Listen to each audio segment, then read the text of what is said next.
Edi, saya bertanya, bangga dengan tagline Bapak agamis. Saya melihat di Pekanbaru ini gimana caranya Bapak mengenangani maraknya Islam Salafi dan Wahabi yang masuk di kota Pekanbaru. Terima kasih. Baik, pertanyaannya masih ada waktu? Sudah cukup? Baik, kalau sudah dirasa cukup kami persilakan paslon nomor urut 4 untuk menjawab pertanyaan. 1 menit dimulai dari Anda berbicara. Terima kasih.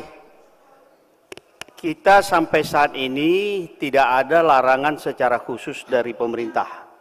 Artinya semua yang melaksanakan kegiatan itu masih dalam norma-norma yang masih bisa dilaksanakan. Kecuali kalau memang ada peraturan dari pemerintah yang memang menentukan itu. Tapi fakta hari ini semua kita bisa melaksanakan sesuai dengan agama yang kita yakini.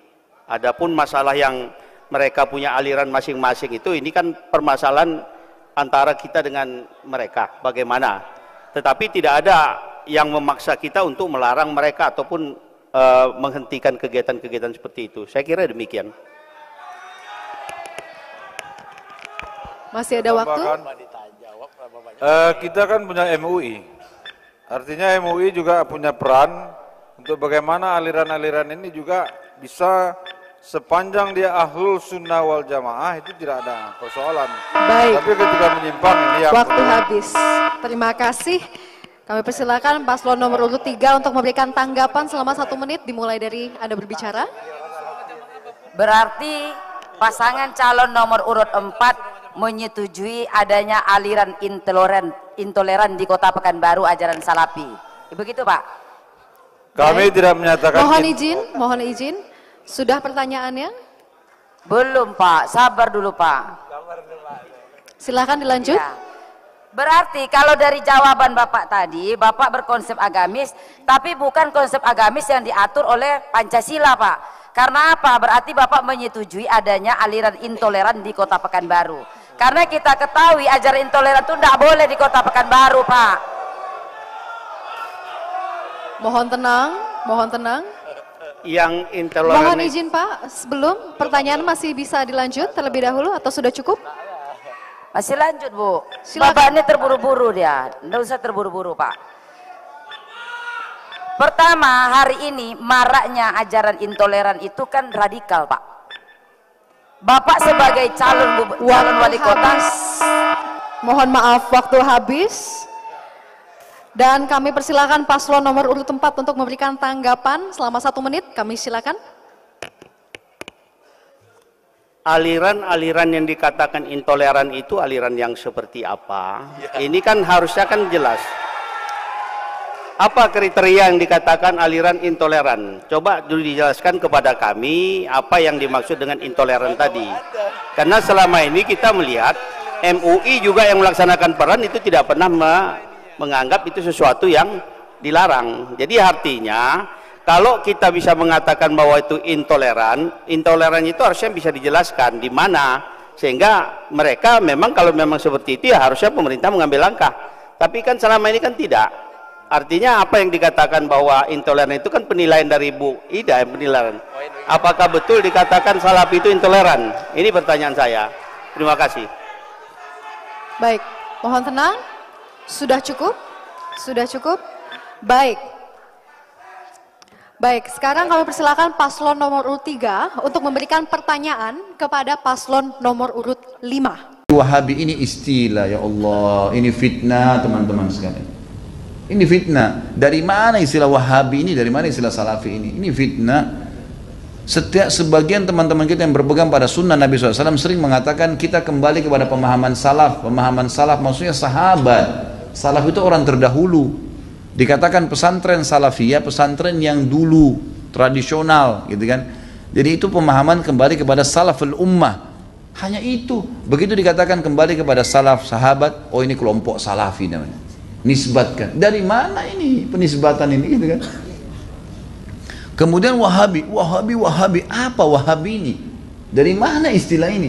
Ini keluar dari mulut orang-orang yang tidak bertanggung jawab. Kalau kita lihat cirinya orang Wahabi, yang dianggap Wahabi orangnya berjenggot, jalankan sunnah Nabi. Kalau sholat ke masjid, istrinya pakai tutup aurat. Ya, di rumahnya jauh dari perbuatan-perbuatan dosa. Ini nih kelompok nih. Diolok-olok, wahabila. Saya pernah dimasukkan dalam grup gitu kan. Saya lihat semuanya disatuin, teman-teman dari semua ormas ada, termasuk nama saya masuk di situ. Banyak, mungkin ada 80 atau 100 orang, ustadz, kiai dan seterusnya. Baru saya masuk di situ saya sudah baca. Ah, ini banyak ustadz-ustadz Wahabi, dimain-mainin gitu, tulisannya pakai O. Wahabila ini. Oh, ini Wahabi ini suka tolak salawat, suka tolak zikir, suka tolak doa. Saya berpikir kalau saya mau tanggapin, ini 80 orang, 100 orang di situ, kemudian akan habis waktu saya menyita di situ. Sudahlah, saya keluar, minta maaf, saya nggak ada urusannya di sini, saya keluar. Karena yang bilang orang-orang yang pernah belajar di Saudi, teman-teman, benci sama zikir itu siapa? Anda yang fitnah itu. Gimana caranya? Orang yang belajar di Madinah, di Masjid Nabawi, di Mekah, zikir kepada Allah. Bahkan mereka paling banyak zikirnya kepada Allah. Mereka paling banyak zikir, tapi zikirnya pakai adab, nggak teriak-teriak, gitu kan? Nggak karang-karang. Apa yang Nabi SAW ajarin itu yang disebutin. Adab sama Allah, subhanallah, subhanallah. Dilakukan, bukan tidak dilakukan. Tapi tidak ada subhanallah, alhamdulillah. Dibayangkan main-main, Allah hu, apa ini? Ini apa ini? Ini kalau zaman Umar sudah diketuk semua kepalanya nih. Ngarang-ngarang gitu kan. Oh, ini benci sama doa. Siapa yang bilang benci doa, teman-teman sekalian? Antum nggak dengar tuh bagaimana Syekh Sudes berdoa sampai hampir 1 jam kalau sholat kunut? Itu dikatakan tuh, itu pentolannya Wahabi katanya. Baik, berdoa kunut 1 jam sampai orang semua pada menangis seluruh dunia, antum bilang itu Wahabi. Ini subhanallah, ini benci doa itu namanya ajib, sesuatu yang aneh gitu. Bagi saya tuduhan-tuduhan yang tidak beralasan sama sekali, nggak beralasan nih. Yang penting dari Saudi Wahabi, gitu kan. Saya sampai waktu mau berangkat ke Saudi, awal saya mau belajar tahun 90, teman-teman ayah saya sempat titip pesan dari kota Makassar, Khalid, nanti kamu ke Saudi, ambil ilmunya tapi jangan jadi Wahabi.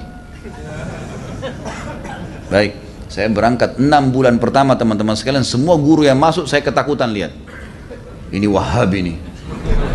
Apa ini Wahabi nih? Mau yang menakutkan ini. Kena wanti-wanti begitu.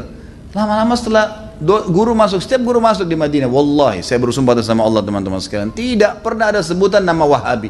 Saya tidak pernah dengar kata-kata Wahabi dari mulut mereka. Wallah, yang ada cuman qala Allah, qala Rasul. Allah berfirman, Rasulullah bersabda. Wallahi, saya sumpah di sini, di masjid ini memang begitu ajarannya.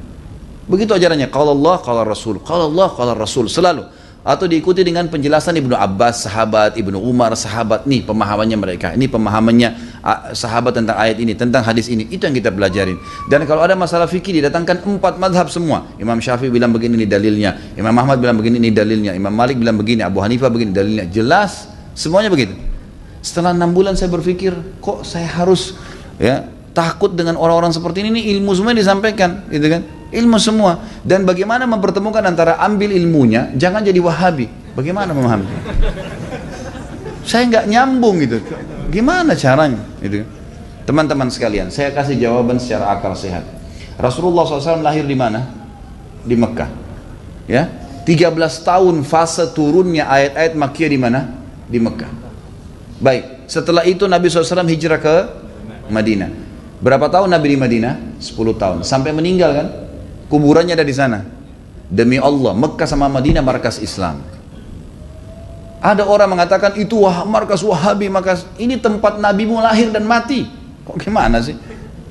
Lalu dikatakan itu ajarannya tidak benar, yang sesat. Padahal kalau kita duduk di majelisnya ulama, ini Rasulullah bersabda, ayat Al-Quran dalam surah ini, selalu itu. Silakan saya tantang siapapun teman-teman sekalian.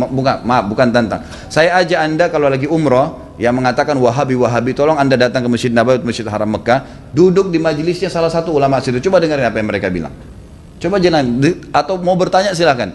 Pasti mereka jawab, hukumnya qala Allah berfirman surah ini, Rasulullah bersabda begini. Itu isinya. Itulah yang mereka bilang Wahabi. Ini kemurnian agama, teman-teman sekalian. Dan kalau anda tidak pertahankan kemurnian agama, lalu siapa yang mau pertahankan? Ini aneh sekali gitu. Ini luar biasa, sebenarnya harus diluruskan. Mudah-mudahan Allah berikan hidayah ya. Banyak orang Islam yang tidak faham, ya, dia kukunya masih panjang, sholatnya masih Senin Kamis, ikut-ikutan Wahabi juga. Bukannya belajar, bukannya nanya, malah ikut-ikutan. Ini fitnah di tengah-tengah kaum muslimin. Kata Nabi SAW, Yahudi terpecah 71 golongan, Nasrani 72, umatku 73, semuanya di neraka. Mampir neraka dulu, nanti masuk surga iya. kecuali satu, nggak pakai lewat neraka masuk surga. Kata para sahabat sudah tanya, siapa itu ya Rasulullah? Apa kata Nabi? Yang berpegang pada sunnahku dan sahabatku. Nah ini yang selalu ditunjuk Salafi, Wahabi, ini yang selalu berkata Rasulullah sahabat, Rasulullah bersahabat. Ini orang yang berpegang pada kemudian Islam. Teman-teman sekalian, berhenti dalam masalah istilah-istilah seperti ini. Ini bahaya, memperpecah umat dan macam-macam. Saya lihat beberapa di cuplikan YouTube saya, ada cuplikan, ada kata-kata di bawah. Oh ini pentulannya Wahabi nih. Nah ini mungkin ISIS nih. Nah ini mungkin ini nih. Ah ini mungkin ini nih. Padahal orang itu tidak kenal saya. Bagaimana pertanggungjawaban dia hari kiamat di depan Allah? Coba nuduh saya. Bisa ketemu sama saya minta maaf nggak? Kalau nggak ketemu, gimana coba? Saya bisa maafin, tapi dalam hukum Islam, kalau seseorang memfitnah saudaranya Muslim, menuduh sesuatu yang dia tidak punya ilmu, kan itu, sudah dimaafin pun pada orang yang melakukan, orang-orang yang sedang difitnah, tetap hukum syar'i dia harus minta maaf. Kalau tidak, saya dapat pahala karena memaafkan, dia tetap dihukum sama Allah karena masih belum minta maaf. Variabelnya begitu kan? Hukumnya begitu. Orang mencuri, ya itu. Kemudian dia tidak kembalikan haknya orang, tetap dihukum, nggak bisa. Maka teman-teman berhenti dari fitnah ini. Kita ikut-ikutan. Ini dikatakan teroris, oh kita juga ikut-ikutan teroris semua. Ini garis keras, ini kita katakan garis keras. Belajar. Kita punya mata bisa melihat, telinga bisa mendengar, hati bisa berpikir, bisa merenungi. Dengar dong dulu, gitu kan? Apa yang disampaikan? Kalau disampaikan benar, terima. Kan itu. Teman-teman yang dituduh dengan istilah ini hanya betul-betul kembali kepada kemudian Al-Quran dan Sunnah. Itu. Coba hadiri pengajiannya pasti selalu kalau Allah, kalau Rasul. Kalau Allah, kalau Rasul. Ini ajaran Islam teman-teman. Gak pernah ada perkataan kata kiai saya, kata guru saya, kata gini, kata gitu. Gak pernah. Anda boleh ikuti ceramah saya. Kalau saya pernah katakan ini kata si fulan, ini sudah jauh. Kalau Allah, kalau Rasul. Ada tanggapan ulama yang merincikan mungkin atau menyampaikan. Itu mungkin. Ini Allahu a'lam. Alhamdulillah wassalatu wassalamu ala rasulillah amma ba'd. Ya, ketika paslon calon wali kota Pekanbaru menyampaikan dan mengangkat isu tentang bahwasanya Salafi sebagai kelompok atau aliran intoleran ini adalah fitnah, ya. Fitnah yang mengatasnamakan hawa nafsu, ya. Karena MUI dan pemerintah pun tidak melarang demikian. Oleh karena itu jangan pilih pasangan yang seperti ini karena akan membuat gaduh. Alhamdulillahirabbil alamin.